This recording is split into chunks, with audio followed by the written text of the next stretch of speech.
العربية دي للبيع وممكن انزلها لك مصر لو معاك بس موافقة استيرادية. بيجو 508 موديل 2022 مواصفات اوروبي. تعال بقى نشوف الاوبشن بتاع العربية دي. ومبدئيا دي تسجل متوسطة على المبادرة. مبدئيا عندك الحساسات الامامية، الاضاءة من الهالوجين، عندك الجنوط السبور التو تون مقاس 17، المرايات بتكون من اللون الاسود، عندك البصمة او الكيلس انتري على البيبان كلها، عندك كمان الفاميه الجانبي والخلفي، وعندك الحساسات الخلفيه والكاميرا الخلفيه بنظام 180 درجه. وادي مساحه شنطه العربيه دي بتتصنف ليفت باك.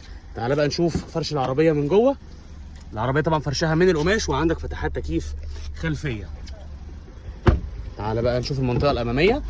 عندك هنا منطقه التحكم في الازاز والمرايات، عندك ادي شكل الفرش بتاع الكراسي، ادي شاشه الاعداد الديجيتال، وادي شكل الطاره، وعندك هنا مثبت السرعه، وعندك هنا الشيفت بدل، وعندك زرار الستارت ستوب، وعندك مود السواقه، وادي الجير وفرامل اليد الكهرباء، مساحه التخزين الحلوه، وادي الشاشه والتحكمات والمرايات الاوتو ديمنج.